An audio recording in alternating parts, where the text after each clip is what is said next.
Dia menikah. Perkawinan itu rahmat. Saya imamat, rahmat. Tapi kalau saya juga tidak memperjuangkan imamat saya, tidak berjuang hidup sesuai dengan imamat saya, akan jatuh juga. Maka jodoh pun, di satu sisi itu memang pemberian Allah, di sisi lain itu harus saya perjuangkan. Maka tadi, caranya bagaimana? Tadi udah disebut oleh Cindy.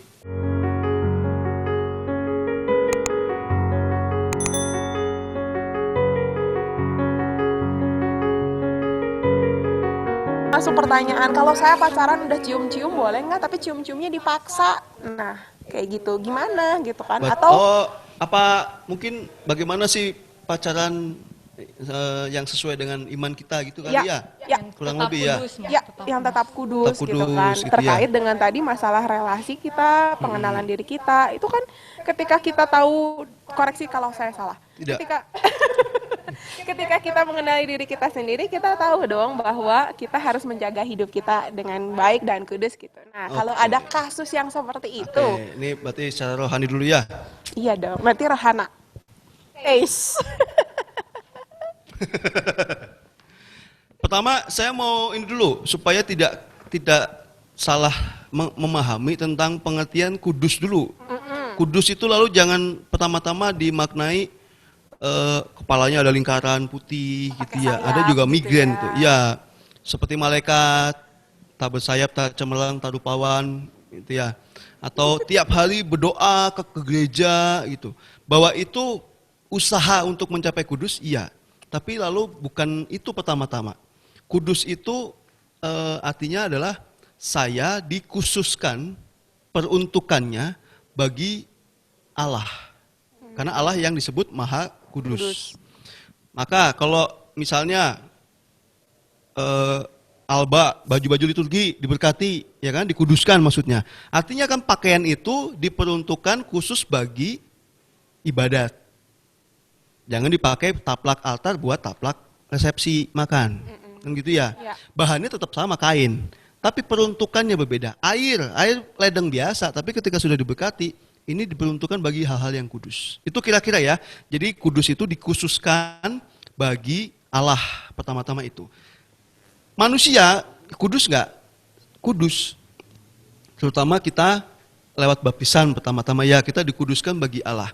Maksudnya kita materinya mah sama, kulitnya sama, dagingnya sama, ya beda jenis aja ya, beda genre. Tapi materi manusia mah sama, kulit, Ya. daging, darah, tulang dan sebagainya. Tapi ini diperuntukannya bagi kemuliaan Allah dan keselamatan manusia. Itu dua itu tujuannya. Apa ya kalau bahasa kerennya mah glorifikasi, saya memuliakan Allah, dan sanktifikasi, pengudusan manusia, keselamatan manusia. Artinya hidup saya itu ukurannya semakin dimuliakan nggak dengan apa yang saya lakukan? Manusia semakin diselamatkan nggak dengan apa yang saya lakukan? Itu menjadi ukuran. Kalau itu terjadi, berarti hidup saya dikuduskan. Hidup saya kudus.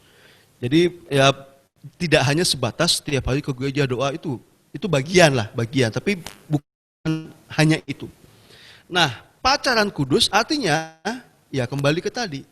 Dengan pacaran, saya memuliakan Allah nggak? Dengan pacaran, saya dan pasangan menjadi lebih baik nggak? Bergerak ke arah yang lebih baik atau tidak? Tah. Apakah hubungan kita berdua membawa kita semakin mengenal Tuhan?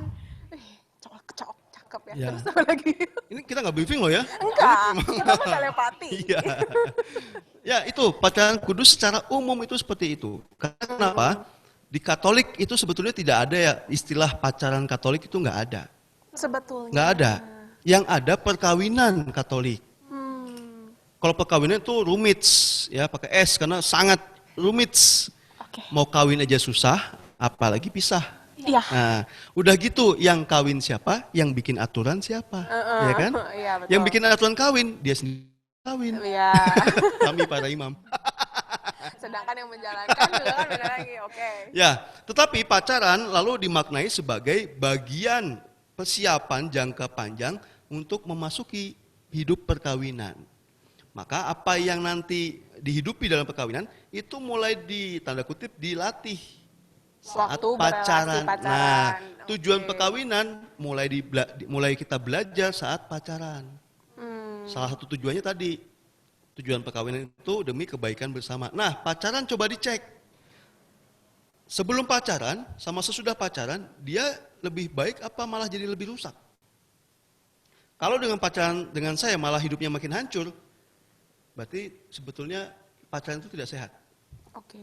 Gitu ya. Kalau pacaran sehat ya makan sayur bareng, Olahraga olahraga bareng, bareng. diet bareng, itu Iya. pacaran sehat. Sehat banget itu. Sehat banget. Nah itu termasuk apakah dengan pacaran saya semakin dekat atau justru saya dijauhkan dari Tuhan, dari gereja. Itu kata kunci yang paling kita harus ingat betul. siang hari ini Itu ya, umumnya. tentang pacaran yang kudus. Betul, tanda pacaran kutip. kudus. Nah, maka kalau lalu mulai masuk ke hal-hal teknis, boleh nggak cipokan? Cipokan. Ini dia nggak tahu banget ya. Boleh nggak ciuman, boleh nggak pegang-pegang Ini apa, gitu kan masih ya. pengalaman masa lalu. Pengalaman ya. masalah. Untung saya udah ngalamin dulu baru tahu. Coba tahu dulu. Bahaya, nggak jadi di sini. Boleh nggak cipokan, ciuman? Boleh nggak cupang? Tahu cupang nggak? Yang Cupang. berenang-renang itu kan. Aduh, katanya 17 plus. Masa lebih tahu saya? Malu-malu lah, Bo. Iya, tahu lah ya. Ya, Ya saya Anggap aja tahu. saya nggak tahu istilah lain selain itu soalnya. ya oke. Dicupang. Bahkan kalau yang mulai simpel-simpel, boleh nggak pegangan tangan, rangkul-rangkulan, peluk-pelukan. Nah, gitu ya. Sekali lagi sulit mengatur itu. Ya, kita tidak membatasi boleh tidak secara ketat. Kenapa? Lalu nanti ukurannya akan bias. Paling penting adalah tadi dasarnya dulu Iya. ya, tujuannya. Apakah dengan saya lakukan itu, saya memuliakan Allah, saya menghormati dia, menghargai dia, atau saya mau memenuhi kebutuhan saya? Gitu. Ukuran menjadi sulit. Contoh, kalau saya pegangan tangan, akan berbeda ceritanya ketika api unggun. Kalau dulu misalnya ada yang bapak kami pegangan tangan, gitu ya, atau semacam ya kita mau doa yuk pegangan tangan, ya toh. Sama bahkan cuman pegang-pegang jari aja, bagi sebagian orang mungkin efeknya beda. Yang satu, saya jujur aja, saya sering kok dipeluk sama perempuan, ya anak-anak SMA, Romo, kadang peluk gini, ya terus nggak apa-apa, udah ada kayak ponakan sendiri gitu ya. Tapi bagi beberapa orang bisa jadi dia cuman gini doang aja lalu beda rasanya, gitu ya. Memunculkan hasrat-hasrat yang lain. Maka yang menjadi ukuran kan lalu bukan yang tampak, gitu. Saya dengan beberapa orang yang memang sudah dekat dengan punya kedekatan emosional, jadi kalau dekat emosi bawaannya. Pengen tebok-tebokan gitu ya. Lalu cipika-cipiki menjadi biasa bagi saya. Walaupun itu ada cewek seksi bahenol. Pinter masak. Ya, saya cipika-cipiki menjadi biasa. Lalu tidak ada efek apapun yang terkait dengan erotis. Tapi bisa jadi ketika saya punya punya hasrat terhadap seseorang, saya cuma ngeliatin doang aja tuh. Ada desire tertentu betul gitu ya.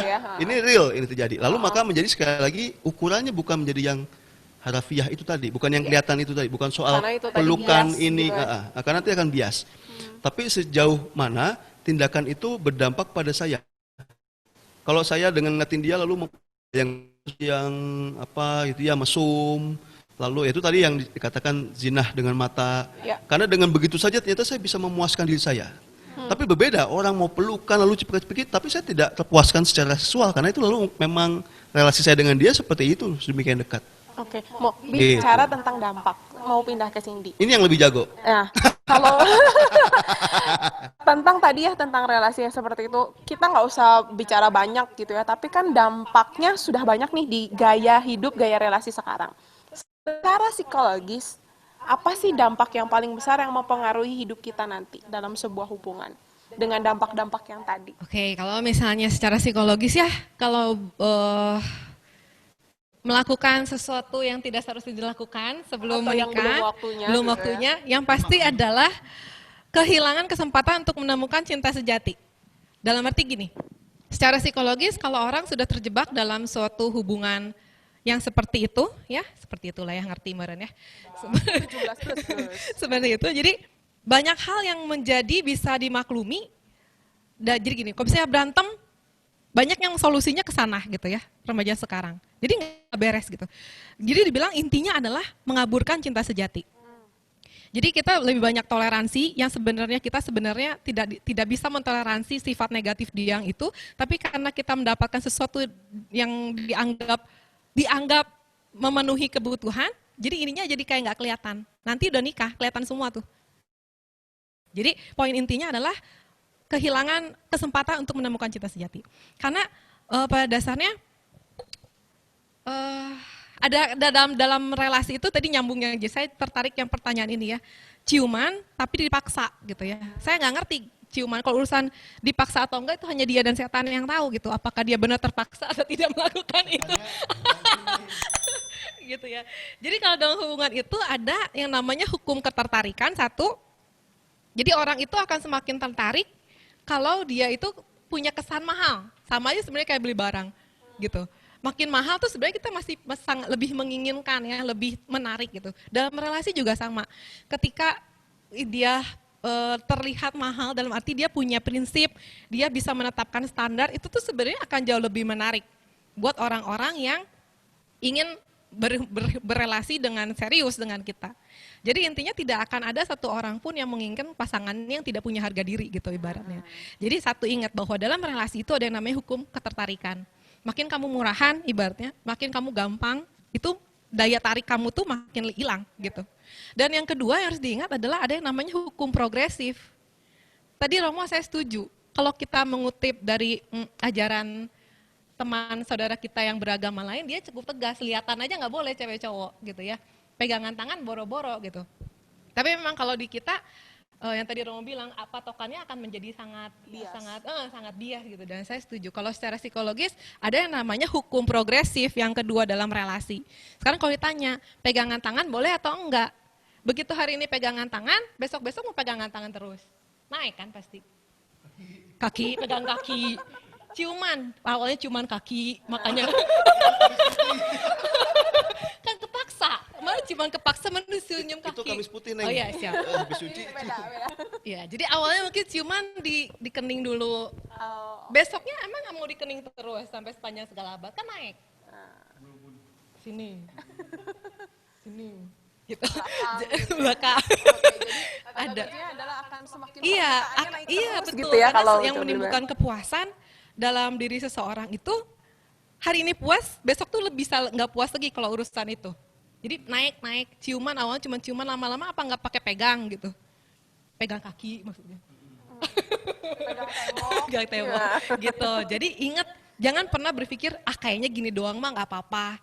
Kayaknya gitu doang mah nggak apa-apa. Gitu. Jadi ada hukumnya memang. Untung saya taunya baru sekarang ya. Iya, kalau dulu kan sebelum jadi gimana atuh ya? Gimana caranya kalau secara research memang tadi Romo bilang apa sih yang bisa bikin orang kayaknya aku mah rangkulan aja udah ser-seran gitu misalnya ya. Tapi kalau secara penelitian perempuan itu lebih terangsang, vulgar banget gue ngomongnya. Lebih terangsang secara seksual kalau dapat sentuhan. Oke. Jadi kalau pria sentuhan plus penglihatan. Nah, ini ada pertanyaan yang menarik ya. Kalau bagi kaum pria katanya, gimana caranya supaya dalam waktu mereka relasi tidak terangsang secara naluri gitu, secara nafsu, apalagi kaitannya dengan bicara kekudusan menurut firman Allah. Oke. Wow. Cowok. Dulu. Oh, cowok sih. Cowok dia. Nah, ini bagi saya ini kan mirip kan ya, kita bisa ambil satu kesimpulan. Ini penting juga ya. Rasanya saya agak saya sangat tidak sepakat kalau lalu tadi pertanyaan itu apa tadi? Coba diulang. Kalau misalnya cowok nih sekarang lagi relasi. Bagaimana cara apa tadi? Gimana cara supaya dia nggak terangsang? Nah, maksudnya? itu. Pertanyaan ini sebetulnya saya tidak setuju. Konsep berpikir begitu. Kalau saya simpulkan gitu ya, gimana pacaran yang kudus kan terkait dengan nafsu kan gitu. Jadi persoalannya bukan bagaimana supaya saya tidak terangsang. Karena nggak mungkin. Kalau justru gini, kalau Anda ngelihat saya cowok dan Anda cowok nih yang cowok-cowok ya, ngelihat cewek seksi, bahenol sesuai selera kita, lalu tidak terangsang, justru bahaya. Sakit kita. Bukan dia manggut-manggut setuju. Betul. Iya. Tapi yang dia bilang tuh, ya gimana caranya supaya artinya sesuai dengan kebenaran firman. Berarti itu bukan ditiadakan. Tapi diolah. Tapi dikendalikan. dikuasai. Gini, binatang itu tiap hari bugil kan? Iya. Binatang Tapi dimensi. benar kan? Iya betul. Binatang tiap hari itu telanjang. Ya, Apakah lalu tiap hari binatang itu ML? enggak. Ya kita sebut aja udah dewasa atau ya? Semua udah tahu maksudnya kan? Ya. Apakah dengan tiap hari melihat sesamanya telanjang, lalu binatang tiap hari ML? Enggak. Enggak. Kenapa? Enggak. Kalau kamu tahu, kamu binatang. Enggak tahu. Enggak tahu. Tapi karena binatang itu ada siklusnya. Ini mah biologis ya. Ya. Ada siklusnya, ada siklus rangsangan seksualnya. Nah, binatang saja itu alam itu bisa mengatur itu. Apalagi Manusia nggak cuma siklus. Ini Akal budi. ada akal budi dan hati dan iman juga ya.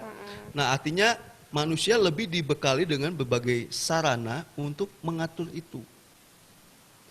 Maka kenapa lalu Gereja Katolik masih melarang penggunaan kontrasepsi? Lalu sering diprotes, kan suami istri masa nggak boleh ML berkali-kali, tapi nggak pengen punya anak. Sah dong, suami istri kok. Tapi juga nggak pengen tiap ML punya anak kan? Nah itu kembali. Yang pertama, kita sudah dibekali segala sesuatu yang diperlukan untuk mengatur apa yang muncul dalam diri. Artinya, tidak semua rangsangan itu harus diaktualisasikan. Gile, ini makin klop ya. Makin sehati. Itulah mengapa di berbagai agama termasuk Gereja Katolik ada yang namanya puasa. Bukan saya menghilangkan lapar mah natural. Ya. Tapi lalu saya bisa mengendalikan dan bisa membuat pilihan atas rasa lapar saya. Saya memang lapar, di depan saya ada nasi padang, tapi karena saya punya instrumen tadi, saya bisa memilih dan mengambil keputusan meskipun saya lapar, saya tidak makan. Karena saya ada nilai yang saya perjuangkan. Puasa itu. Ini juga sama, lihat cewek, edun, terangsang. Tidak langsung saya aktualisasikan. Tapi bisa saya mengambil pilihan, meskipun saya terangsang dengan perempuan itu, tapi saya punya pilihan dan kehendak bebas, saya mengambil keputusan untuk tidak mewujudkannya. Kalau dari segi Iya, gimana? tapi benar Mo, kalau misalnya Kita juga makin klop nih ya. briefing kan. Iya. Jadi memang kalau kita love, kita cinta sama seseorang, passion itu satu bagian penting yang nggak bisa hilang. Justru kalau nggak ada passion, itu bukan cinta, gitu. Itu persahabatan bisa jadi. Ya, yang membedakan kita temenan sama kita jadi pasangan, gitu ya kan satu unsur itu, passion itu yang akan berbeda dan komitmen. Jadi pada dasarnya tadi juga menyambung pertanyaan bahwa gimana sih caranya supaya hubungan bisa langgeng tapi tetap kudus. Pertama yang dikuatin adalah intimasinya. Jadi kamu tuh pengennya apa? Kita tuh mau bikin keluarga kayak gimana? Aku tuh orangnya begini, kamu tuh orangnya begitu. Jadi saling banyak tahu komunikasi supaya bisa akrab. Itu sama lain, itu yang utama. Yang kedua adalah faktor komitmen. Jadi bikin planning tuh, kita itu nanti mau gimana, resepsi mau gimana, nanti nikah mau gimana, anak mau berapa, bla bla bla bla. Jadi ada komitmen, ada rencana komitmen jangka panjang. Kalau misalnya pasangan pacaran nggak ada komitmen jangka panjangnya ya biasanya nggak langgeng. Justru makin lama bertahap ada komitmennya. Dan yang ketiga harus ada unsurnya ya passion tadi, gairah tadi itu tuh nggak bisa dihilangin. Saya ingat waktu itu ada OMK bilang ke pastor tolong doakan saya supaya saya tidak punya gairah seksual. Saya ingat banget itu sebenarnya bahaya dan salah kaprah. Bahaya banget gitu ya. gitu. Bahwa celaka kamu kalau misalnya menikah dan tidak punya gairah seksual, justru itu menjadi satu permasalahan utama gitu ya, salah satu permasalahan utama. Jadi yang harus dilakukan adalah yang tadi Romo bilang, dikendalikan. Kalau misalnya kita udah tahu nih kita tuh terangsang secara visual dan kita terangsang secara sentuhan, ya jangan suka lihat yang enggak gitu. Ya itu dihindari. Jadi kita punya standar. Kadang gini, kalau pacaran itu kadang perempuan itu nggak pernah tahu laki-laki terangsang atau enggak sama dirinya saat dia ngapain dan bagaimana. Karena setiap orang rangsangannya beda-beda. Ada yang lihat ketek aja terangsang. Ada laki-laki yang lihat ketek perempuan terangsang. Jadi saat perempuannya pakai you can see, kenapa dia kayak gitu? Jadi saat perempuan pakai you can see, itu tuh membuat dia bergairah. Ya. Nah, saat kamu begitu gitu ya, kamu harus bilang tuh sama pasangan kamu. Kamu jangan pakai you can see lagi ya, berikutnya kalau ketemu aku, kamu pakai jaket ya. Kenapa? Soalnya aku ngeliat ketek kamu, aku terangsang gitu. Jadi standar itu harus diomongin. Pakai jaket tetap aja dibolongin. Berarti kalau kalau aku boleh ambil garis kesimpulan nih ya, merangkum pertanyaan-pertanyaan. Gimana caranya pacaran yang kudus, gimana misalnya nggak bosen selama kita berelasi, apa segala macam, adalah komunikasi. Apa yang menjadi ketidaksukaan kita, apa yang menjadi kesukaan kita, itu dikomunikasikan supaya hubungannya jadi variasinya banyak, jadi variatif, dan tetap tadi unsur membina hubungan dengan Tuhannya juga dibawa gitu hubungannya gitu ya berarti. Ya, Sampai ke standar. tadi komunikasi dalam arti kan sebetulnya saya mengenal diri saya dan saya memperkenalkan diri saya kepada kamu gitu dan itu kan saling. ya. Dan Termasuk itu saling. sampai ke standar seksual sih. Ya, Itu juga bicara desain. hubungannya panjang ya itu ya. Oke. Nah, ini kan tadi kita bahas-bahas dari yang sudah masuk. Saya pengen ngundang teman-teman mungkin yang mau bertanya, boleh saya buka sebentar ya beberapa orang saja. Mungkin boleh langsung di-unmute mic-nya, terus sebut namanya siapa dan pertanyaannya apa. Silakan. Mungkin mau menyanggah kali, nggak setuju. Atau mau menyanggah kata Romo. Menurut agama Katolik, ini terkait yang tadi sih, yang tentang kontrasepsi. Mungkin kita bahasnya sedikit aja ya, Mo, ya, karena kan itu yang tadi, menurut pandangan agama Katolik tentang kontrasepsi yang dilarang. Mungkin kita bahasnya nggak terlalu banyak kali ya untuk yang Singkat aja jawabannya. Kenapa itu satu memanipulasi kehidupan? Karena kehidupan itu milik Allah, maka tidak dimanipulasi manusia. Kelahiran anak kita hanya melalui cara yang memang kodratip manusiawi, yaitu melalui hubungan seksual suami istri. Dan tidak boleh juga dihalangi. Kontrasepsi itu menghalangi, mulai dari yang paling ekstrim sampai diputus salurannya sehingga tidak mungkin lagi punya anak, sampai yang lalu sifatnya agak ringan ya, penggunaan kondom misalnya. Tapi itu sama-sama tidak boleh. Memang ada gradasinya, ada yang sangat-sangat tidak boleh, ada yang tidak boleh, ada yang janganlah gitu. Tapi secara umum tidak, karena tadi itu bertentangan dengan maksud perkawinan terbuka terhadap kelahiran anak. Oke, itu mungkin yang bisa kita jawab segitu dulu ya. Ya, di yang berikut ya. Ya, betul. Nah, sambil nunggu mungkin teman-teman ada yang punya pertanyaan sekarang terkait dengan pengenalan diri, terkait dengan relationship, terkait dengan ya apapun lah yang terlintas yang mungkin pengen ditanyain selama tadi kita ngobrol, boleh di chat kalau misalnya ragu-ragu untuk unmute mic-nya.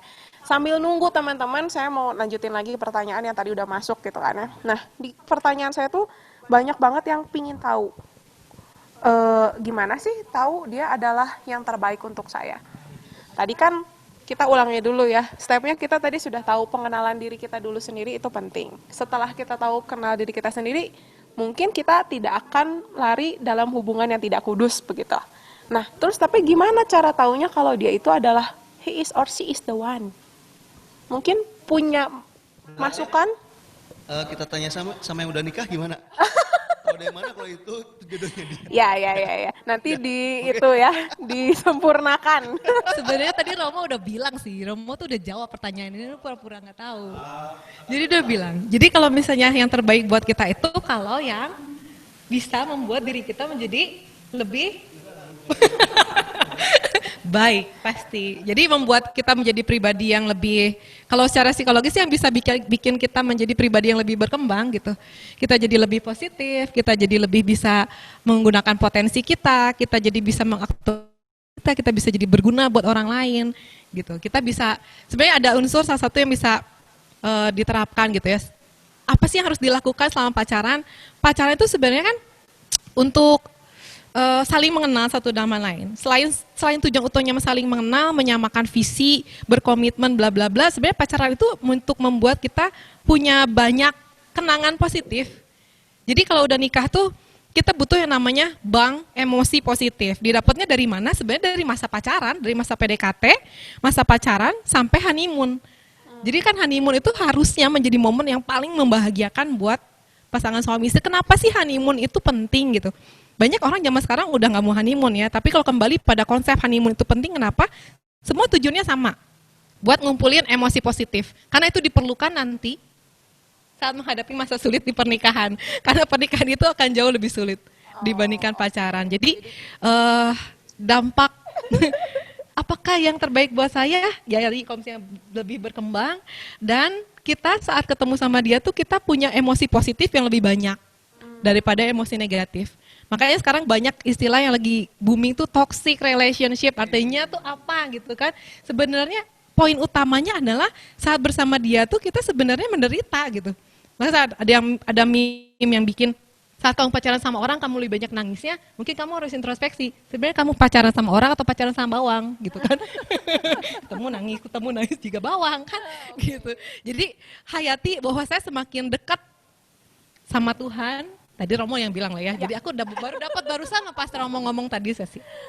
Lebih dekat sama Tuhan, lebih baik secara pribadi, ya lebih baik secara pribadi, jadi personality yang lebih baik gitu, dan kita punya emosi yang positif. Kalau kamu misalnya sama pacaran tuh sudah bilang, aduh syukur-syukur ya kamu teh akhirnya kerja juga keluar kota gitu, jadi kita nggak usah ketemu dulu, nah itu udah warning tuh. Sebuah tanda Ada nih, itu. ada. Kenapa, Mo? Jadi saya pernah waktu ini ya, ini selingan dikit ya. Boleh. Rekoleksi asisten imam, diakon, asisten imam.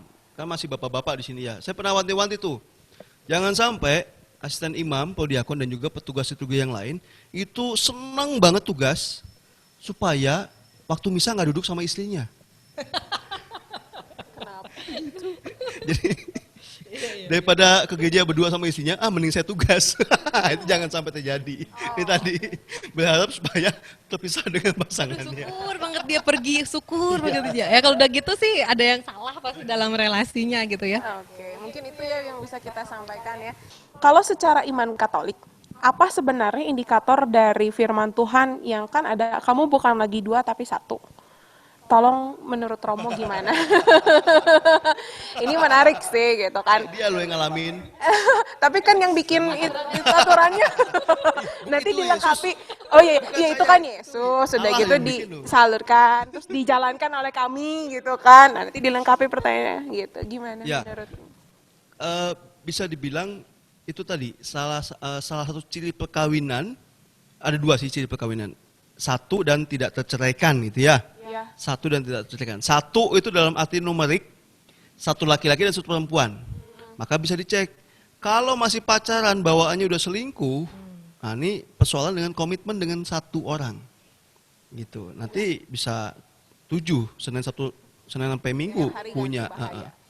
Nah, termasuk satu dalam arti numerik sekaligus satu dalam arti tadi kesatuan. Mereka bukan lagi dua, melainkan satu. Maksudnya bukan lalu meniadakan keunikan masing-masing, enggak. Bukan berarti lalu tidak akan terjadi perbedaan pendapat, bukan. Gitu. Tetapi hidup mereka itu tidak lagi serba independen, semua saya sendirian, tidak. Tapi saya hidup bersama, nah ini. Namanya juga kan tadi tujuan perkawinan kebaikan bersama, kebaikan pasangan. Maka dalam hidup saya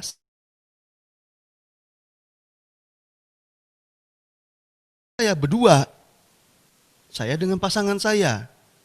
Saya pilih rumah, gue seneng banget ya rumah yang antik, rumah yang gini. Tahan dulu bentar, saya akan tinggal bersama istri saya. Ini tanya juga. Pasanganmu juga mencintai. Iya, karena waktu itu nanti menjadi rumah bersama, satu kesatuan. Jadi satu di sini mungkin sama dengan prinsip kita Bhinneka Tunggal Ika. Tetap menghargai keunikan suami dan istri, pasangan masing-masing. Tapi lalu dalam hidup, konteks berpikirnya adalah kesatuan hidup bersama itu. Anak giliran bagus saja, tuh anak gua. Giliran jelek, tuh anakmu tuh. Tuh. Jadi pas jelek anaknya dia, pas bagus anak saya. Ini anak bareng. Dua-duanya punya andil di situ. Ya lebih ke arah sana sebetulnya ya. Itu dari segi. Nah, ini Ikatan dari segi itu, yang satu menjalani. ikatan itu tadi. Satu ikatan. Kalau dari yang segi menjalani gimana nih? Kalau aku boleh ibaratin ya, perkawinan itu seperti dua orang naik ke satu perahu yang sama dan dia mengarungi lautan bersama. Dayungan gitu. Iya, jadi dia tuh harus punya tujuan yang sama gitu. Jadi kalau nanti nikah tuh, maksudnya kita tuh mau mencapai apa gitu. Kita mau ke sana, mau ke sono. Jadi yang dipikirin tuh bukan aku, kamu, kita. Tujuan kita, hubungan kita.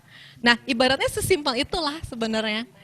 Jadi dua menjadi satu tuh kamu tuh naik ke perahu yang sama dan mengarah pada hal yang kalau kamu beda visinya, yang satu ke kiri, satu ke kanan, nggak kemana-mana tuh hubungan.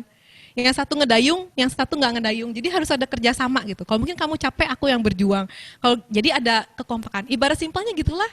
Kalau misalnya setelah saya mengarungi bahtera rumah tangga selama ini, Rasanya Berapa tuh tahun, Neng? 11 tahun. Wih. Jadi seperti naik ke satu perahu dan kita terus bener-bener kompak gitu. Oke. Nah, ini mungkin pertanyaan beberapa orang yang aku coba rangkum ya. Jadi kita kan udah tahu tujuannya apa segala macam. Terus taunya, gimana caranya kita dengan sabar menanti pasangan dari Tuhan? Masa-masa menunggu. Nah, ini yang Kudu juga kumaha. keliru ini konsep berpikirnya. Karena banyak yang nanyanya gitu. Keliru briefing ya? Iya, kita Briefing. udah mulai sama kita ya. Seumuran soalnya. Iya Bukan gimana sih rahasia, saya teh nunggu seangkatan. gitu. Hah? Kalau ini teh pasangan dari Tuhan tuh saya nunggu. Terus gimana? Harus ngapain selama Tadi nunggu? Helena, kamu udah memperkenalkan diri belum sih? Kamu udah kenalan namamu siapa? Belum. Tadi? Saya Erlina. Elina. Langsung aja. Ya, Gimana, Pak? sebagai MCK ya, Mandi cuci kering. MC kondang. MC kondangan.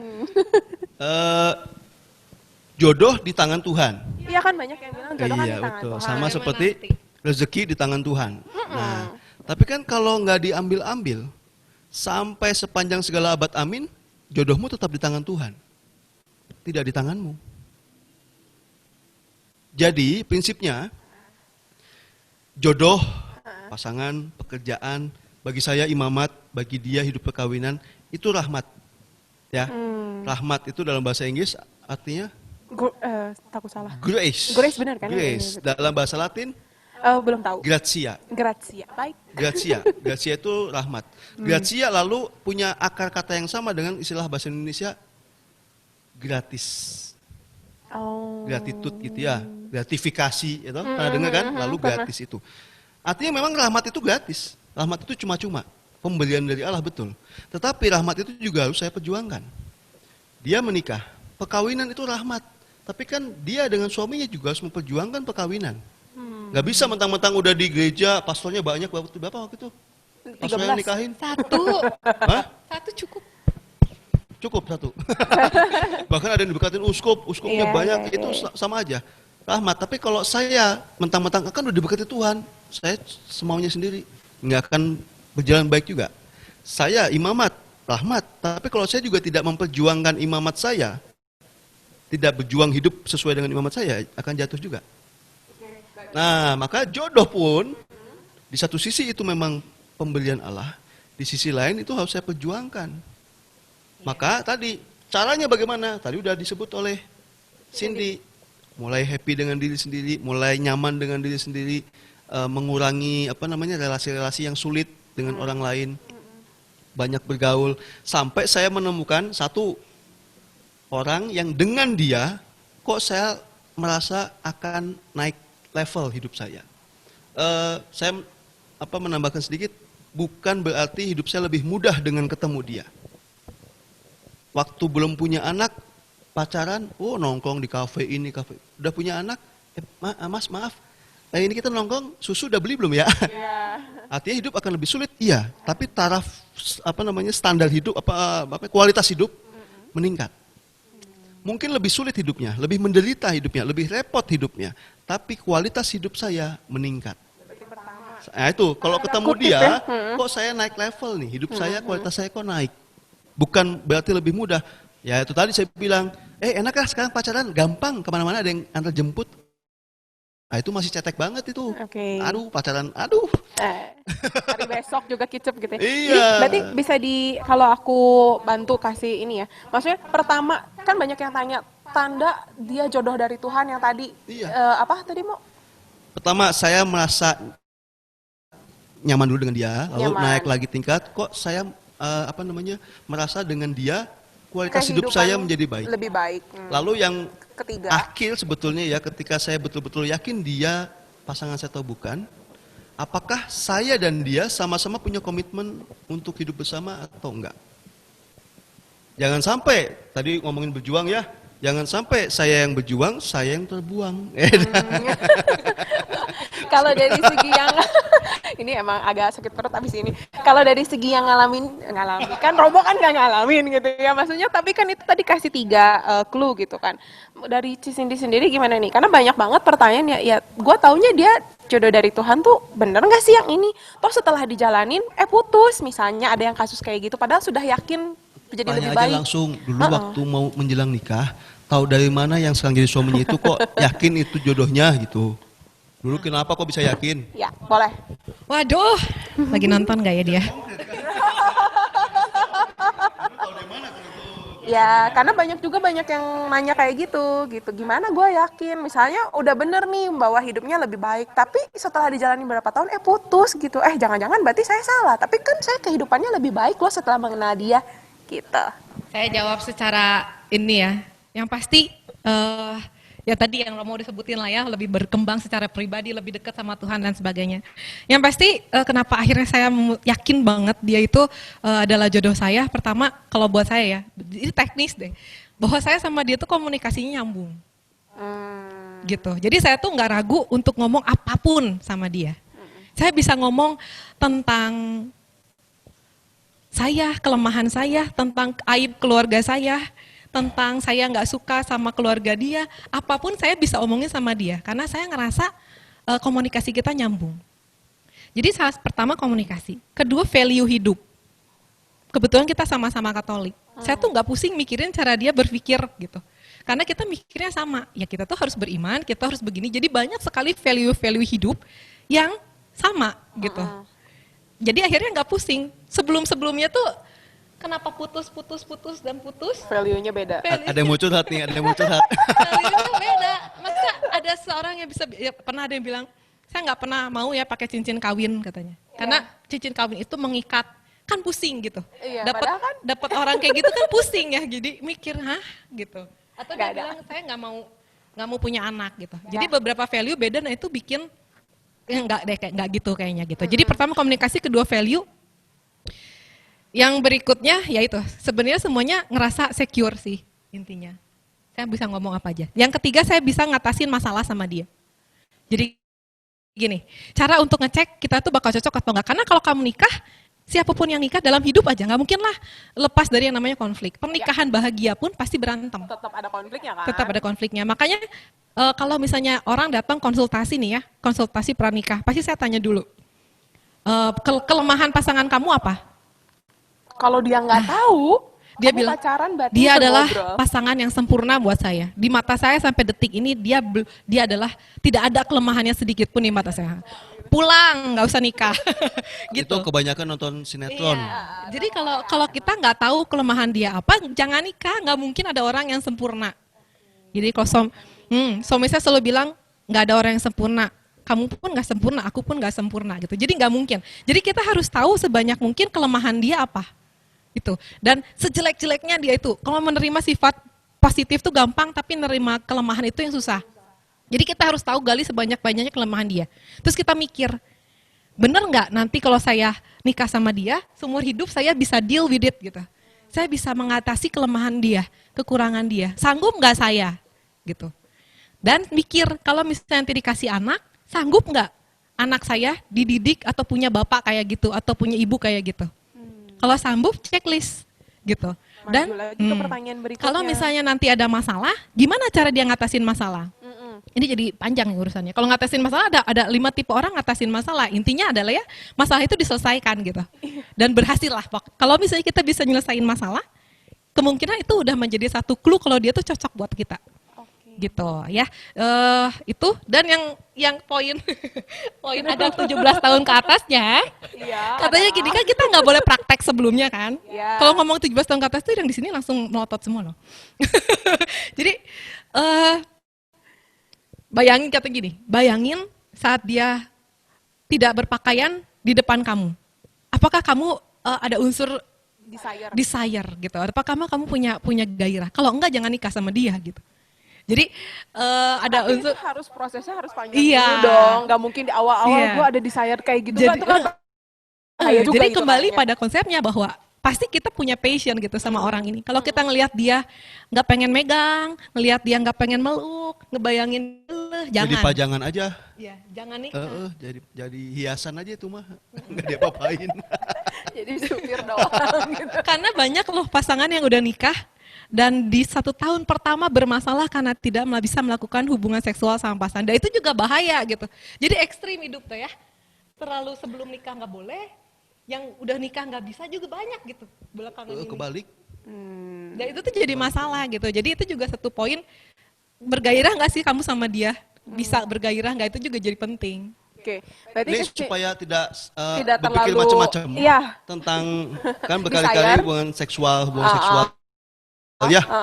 Sebetulnya ini konsep perkawinan Katolik itu dikenal dua istilah, ratum dan konsumatum. Ratum itu berarti perkawinan itu sah, dilakukan secara Katolik, ya kan, upacaranya tata cara Katolik. Konsumatum itu sempurna atau sudah tuntas. Ucapan Yesus disalib menurut Yohanes sudah selesai. Itu lalu konsumatum est. Dalam perkawinan, konsumatum itu artinya apa? Hubungan suami istri, hubungan seksual yang dilakukan setelah perkawinan. Itu yang menyempurnakan perkawinan. Jadi jangan supaya tidak ada pikiran kenapa penting juga hubungan seks? Sangat penting. Selain tadi untuk secara psikologis ya memang itu hasrat ya. Kalau nikah tanpa hasrat ya betul jadi sahabat aja.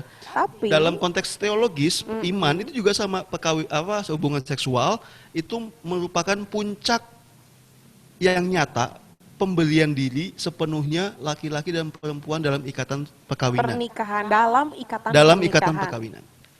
Gitu. Nah, supaya lalu tadi ya ini hubungan seksual secara psikologis ya seperti itu memang. Secara iman juga ada maknanya hubungan seksual itu. Oke, satu pertanyaan terakhir ya tadi yang masuk. Tentang sepadan. Kan banyak nih ya dari literasi gitu ya. Kalau kita mau cari pasangan itu harus yang sepadan. Kan di Alkitab juga dikatakan kamu harus sepadan gitu kan. Nah, gimana nih? Mau siapa dulu? Gini aja lah. Tadi juga soal yang terkait juga dengan masalah tadi ya, menyelesaikan masalah. Saya sharing aja. Saya kalau menyelidiki penyelidikan kanonik sebelum menikah, salah satu pertanyaan yang saya ajukan meskipun itu tidak ada di draftnya sebetulnya. Saya akan tanya, tadi betul, apa satu hal dari pasanganmu yang belum srek dengan kamu? Itu. Saya tanya, nanti saya cross check dengan pasangannya. Apa jawabannya? Ini mau. Oke. Kamu tahu nggak apa yang dia maksud dengan jawaban tadi? Iya sih, emang saya gitu. Nah, saya bilang itu modal. Artinya, memang kamu tidak sempurna, betul. Tapi bersamamu saya sempurna, Tetapi, dalam ketidaksempurnaan saya dengan pasangan saya melihatnya dalam kacamata yang sama.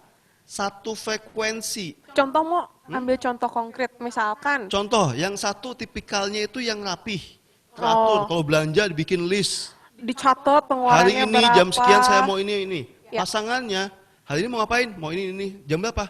Ya selesainya aja. Lagi ngejalan, diajakin nongkrong. Ngopi yuk, ayo. Ada yang kayak gitu tipikalnya. Ada ya. Paling tidak, pasangan itu melihat satu sama lain dalam satu frekuensi. Oh ya memang saya itu tipikalnya begini, dia tipikalnya begitu. Sampai kapanpun nggak akan cocok soal itu. Ya, ini berbeda salah satu karakter. Apakah lalu saya harus memaksa dia seperti, hidup lo yang terlalu dikit lah. Kamu harus dicatat dong. Catat gitu dong. kan. Saya bilang kalau sampai mati pun dia tetap tidak berubah. Ya nggak salah sebetulnya. Memang karakter dia. Gitu. Tapi bahwa kamu melihat pasanganmu dengan cara pasangan mau melihat dirinya sendiri sama kacamatanya. Dan itu menjadi modal. Jadi modal. Minimal nanti kalau kok kayaknya akhir-akhir ini kok kamu sering dandan ya. Biasanya mah polosan mukanya, sekarang mah pakai bedak, pakai maskara, pakai eyeliner, eyeshadow, blush on, roll on, macam-macam. Kenapa saya bisa tahu? itu yang membuat saya terkesima sesaat gitu ya. Gitu ya kan? Jangan-jangan kamu punya cowok lain. Sementara ceweknya apa? Enggak kok, aku enggak dandan, biasa aja. Artinya sudah melihat berbeda. Caranya berbeda. Tapi kalau yang kok kamu akhir-akhir sering datang telat ya, pulang telat. Iya sih emang, aku sadar. Awal-awal aku gini, tapi akhir-akhir ini kayaknya banyak ini. Ya aku gini. Lebih ekstrim lagi, saya kasih contoh. Kalau misalnya saya suami istri ya ini nggak apa-apa ya, karena saya udah jadi imam di hidup suami. Baiklah. Misalnya contoh saya dengan sini suami istri, ya. Jangan ngarep pada. Contoh ya. Lalu secara manusiawi saya bosan dengan dia. Lalu saya sedang tertarik dengan cewek lain. Ya. Pilihannya, saya jujur apa enggak ke dia? Mostly-nya serba salah. Jujur salah, Iya, bohong juga salah. salah. Apalagi kalau dia nanti tiba-tiba tahu dari orang lain atau ngegap, lebih repot. Tapi kalau saya jujur, kita manggilnya apa ya? Say, beb. Say, edan. Say, jujur terus terang aja ya, kok aku akhir-akhir ini lagi ilfil sama kamu. Apa? Bagaimana bisa terjadi? Aku dengerin aku dulu dong, Say. Oke. Kenapa ternyata ada drama live di sini? Terus terang aja ya, aku saat ini lagi deket sama si sebut saja namanya Mawar. Betty. Enggak ya? Oh, Betty. Nah, Aloy, Ampun. Cindy, Betty, ABC. Oke. Udah direncanakan. Ya dengan Betty gitu. Ya akhirnya sering sih makan sama dia, kayaknya aku kok deket dia kok nyaman gitu. Itu kan masalah saya ya. Tapi bagi saya itu termasuk usaha memperjuangkan hubungan. Saya sedang ada masalah, tapi saya tidak mau menjalani masalah ini saya sendirian. Maka saya mau menghadapi ini berdua. Bagaimanapun juga dia harus tahu, saya sedang mengalami ini. Tolong bantu saya. Ini secara manusiawi, saya sedang lemah, sedang jatuh. Tolong, kamu kan pasangan hidup saya, bantu saya. Tantangannya di situ. Kalau saya jujur, dia akan, apa? Kamu sama ini? Ya oke, saya terima. Emang ini kelemahan saya, tapi kamu harus tahu. Itu salah satu tantangan bagi saya. Artinya apa? Saya tetap mau mengusahakan semua hal saya mau satu frekuensi dengan dia. Gitu. Jangan sampai dia merasa saya selingkuh, saya enggak. Atau kebalikannya, saya selingkuh tapi dia nggak tahu. Udah kacau kalau gitu. Tadi gitu ya. Di sini mau Itu kayaknya udah semuanya. Bener banget loh. Oke. Jempol muncul ya. Tadi tuh perumpamaan lo ya. Ini kami gak ada hubungan apa-apa. Mantan juga bukan. Ketemu aja Baru kenal. Ketemu aja baru sekarang gitu kan ya. Oke, itu mungkin yang bisa kita bahas sore ya, udah sore hari ini. Ya nggak kerasa loh waktu kita sudah berjalan. Nah mungkin dari tema-tema yang sudah kita bahas, sebelum nanti kita ada di kesimpulan dari Romo, dari Cindy mau menyampaikan apa sama teman-teman semua yang hari ini hadir mengenai tadi sesuai dengan tema kita hari ini, am I the perfect candidate gitu. Pesan sponsor apa sih yang mau dikasih buat mereka semua gitu sore hari ini? Pertanyaan sih banyak, cuman garis besarnya sudah tadi kan karena soal tentang sepadan, tentang dua menjadi satu, gimana jadi pacaran yang kudus gitu, gimana? Mungkin ada pesan yang mau disampaikan. Kalau dari saya sih intinya simple sih, bahwa jangan lupa kita tuh harus bisa mencintai diri kita sendiri dulu, itu yang utama. Karena mencari pasangan itu bukan untuk numpang bahagia, justru untuk share kebahagiaan kita. Itu yang utama. Kalau kita numpang kebahagiaan, ayo dong buat aku bahagia, kamu gak akan pernah bahagia sampai kapanpun juga. Jadi bahagia dulu secara pribadi, berbagilah kebahagiaan itu dengan pasanganmu gitu. Itu aja sih intinya. Cakep. Ya, karena saya seorang imam ya, jadi saya akan lebih menyorot soal pacaran itu sebagai cara saya belajar untuk memasuki hidup perkawinan, kalau kelak memang saya memilih untuk hidup berkeluarga, perkawinan. Maka jadikanlah itu sarana untuk belajar mencintai dan dicintai. Lewat pacaran itu saya belajar gimana rasanya sakit hati karena orang yang saya cintai. Gimana saya belajar bagaimana saya berbuat sesuatu yang mungkin konyol, mungkin bodoh, mungkin nggak berguna, mungkin ngapain sih? Gitu. Tapi itu saya lakukan juga karena itu untuk kebaikan pacar saya yang saya cintai itu. Belajar mencintai dan dicintai. Lalu pacaran juga sebagai sarana saya belajar berkomitmen. Perkawinan ataupun imamat atau biarawan-biarawati sama, komitmen. Bahkan pekerjaan pun juga komitmen. Kalau pacaran saja saya sulit berkomitmen, cari yang satu, nggak cocok dia matre, pindah yang, aduh nggak cocok dianya ini, pindah lagi, udah cocok, orang tuanya nggak setuju, aduh udah gini cocok, beda agama, beda suku, aduh macam-macam. Sulit mengambil komitmen, apalagi nanti perkawinan yang adalah komitmen seumur hidup.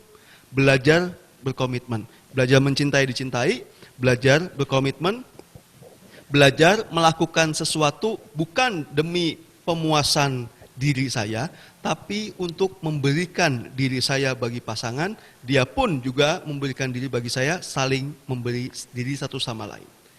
Kira-kira itu sih pacaran ya. Jadi pacaran boleh nggak? Bukan boleh, harus.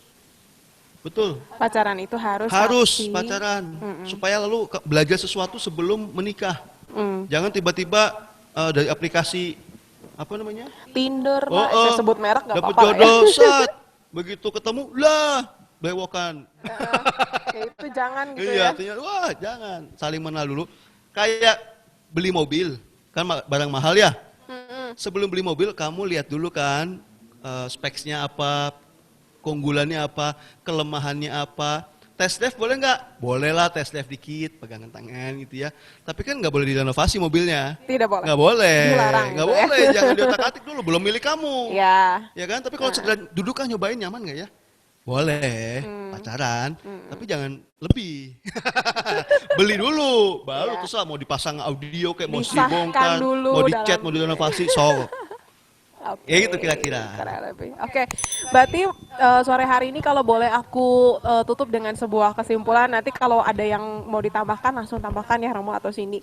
Berarti yang penting diketahui oleh semua teman-teman sore hari ini adalah pertama, kenali dulu diri kita sendiri, tujuan hidup kita, potensi hidup kita apa, bagaimana kita mengenalinya, yaitu tadi bisa lewat orang tua, lewat ahli, lewat inner circle kita terdekat, begitu, atau mungkin bisa nanya sama Romo gitu ya, itu boleh. Lalu kaitannya dengan setelah kita mengetahui pengenalan diri kita, bagaimana berelasi yang kudus, yaitu tadi kita ketahui dulu prinsip dasarnya bahwa hubungan ini adalah untuk memuliakan Tuhan. Apakah hubungan kita berdua memuliakan Tuhan selama proses perjalanannya, itu yang harus dicek. Lalu masalah sepadan, dua menjadi satu, tadi sudah sangat gamblang dijelaskan sama Romo juga, ditambahkan secara pengalaman real sama Cindy. Semoga apa yang kita perbincangkan sore hari ini menambah satu value dalam hidup teman-teman semua sore hari ini, dan berharap relasinya baik gitu ya, baik dengan orang tuanya, baik dengan pasangannya, dan juga terutama dengan Tuhan. Kalau teman-teman mungkin tadi ada banyak pertanyaan yang terkait dengan pernikahan belum dijawab, saya minta maaf dulu, karena pertanyaan itu akan kita lebih bahas lebih dalam di sesi kita yang akan datang. Kurang lebih 2 bulan dari sekarang kita akan bahas mengenai dari relasi yang jangka panjang sampai ke pernikahan. Nanti tunggu informasi lebih lanjut, ada dicek bisa di Instagramnya BPK Kepemudaan Bandung, nanti itu akan ada informasi lebih lanjut. Dan saya mau mengucapkan terima kasih untuk Romo, untuk Cindy, waktu dan ilmu dan keceriaannya sore hari ini ya. Semoga Padahal apa yang jam-jam maut lo ya. tapi nggak kerasa ya mautnya lewat ya. Semoga kita itu ya betul-betul bisa nambah value buat mereka semua. Sekali lagi dari BPK Kepemudaan, dari Romo Aloy juga Cindy mengucapkan terima kasih untuk semua teman-teman yang hari ini sudah gabung. Semoga betul-betul menambah value, menambah satu insight dalam relasi, dalam pengenalan akan Tuhan. Nah, sebelum kita selesai, sebelum kita tutup, nanti ada slide pengumuman. Tapi sebelum pengumuman, kita mau berdoa dulu. Silahkan Romo, sebelum doa. Sebelum doa tadi kita foto. Oke, baik teman-teman, saudara-saudara yang terkasih, mari kita akhiri pertemuan kita ini dengan bersatu dalam doa. Mari kita siapkan diri kita untuk berdoa. Dalam nama Bapa dan Putra dan Roh Kudus. Amin. Allah Bapa, Maha Cinta, kami mengucap syukur kepadamu. Engkau sejak awal mula menciptakan manusia dan seluruh alam ciptaan dengan penuh cinta yang tak terhingga, sehingga kami pun ciptaanmu yang diciptakan seturut dengan citramu sendiri, sungguh terlahir sebagai manusia-manusia cinta. Kami bersyukur ya Bapa, Engkau menciptakan kami semua. Tentu Engkau menciptakan kami bukan tanpa maksud, tetapi pertama-tama Engkau menciptakan kami supaya segalanya menjadi baik adanya. Kami bersyukur ya Bapa atas perjumpaan kami pada siang hari ini. Kiranya apa yang kami bicarakan, apa yang kami diskusikan, sungguh menyadarkan kami sebagai makhluk citramu yang terlahir untuk saling mencintai satu dengan yang lain, berbagi kebahagiaan, berbagi kasih di antara sesama manusia.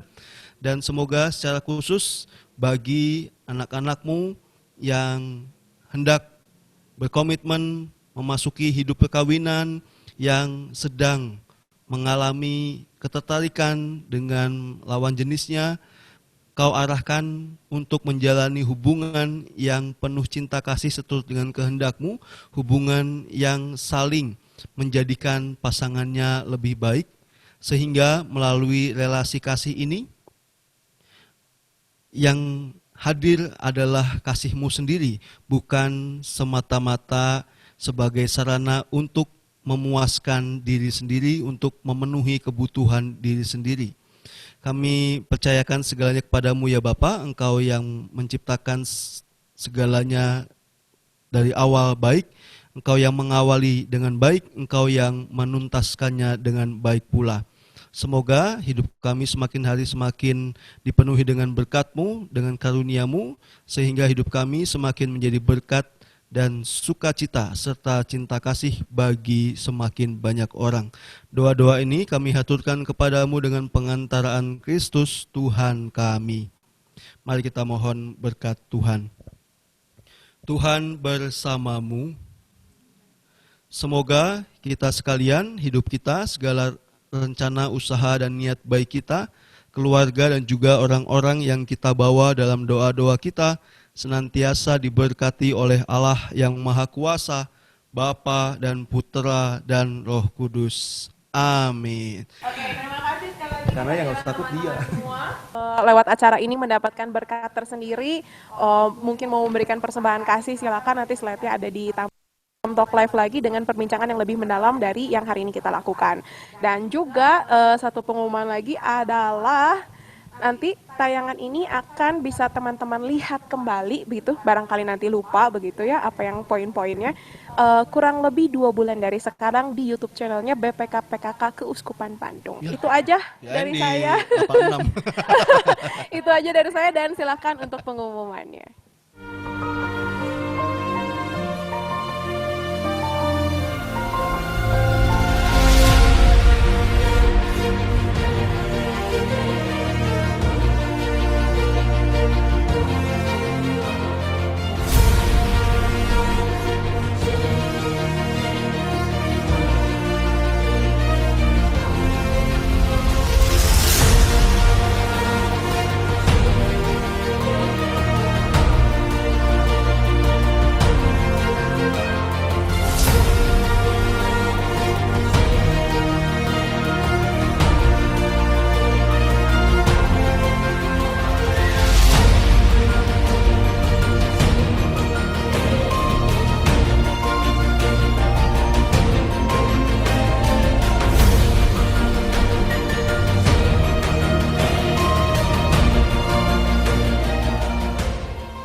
Lagi mengucapkan terima kasih untuk teman-teman semua yang sore hari ini sudah bergabung, acara ini sudah selesai. Nah, saya mohon maaf nih kalau misalkan ada pertanyaan-pertanyaan yang sudah masuk tapi kita belum sempat bahas atau pertanyaannya mungkin bisa dibahas di nanti tema yang akan kita selenggarakan ya di talk show yang akan datang di bulan September kurang lebih, nanti teman-teman bisa tunggu pengumumannya. Nah, nanti itu bahasannya akan lebih detail, akan lebih tajam juga gitu. Jadi mohon maaf kalau sore hari ini belum ada yang terjawab. Sekali lagi saya mewakili teman-teman di tempat ini mengucapkan terima kasih dan acara ini dinyatakan sudah selesai. Teman-teman boleh meninggalkan ruangan ini. Thank you.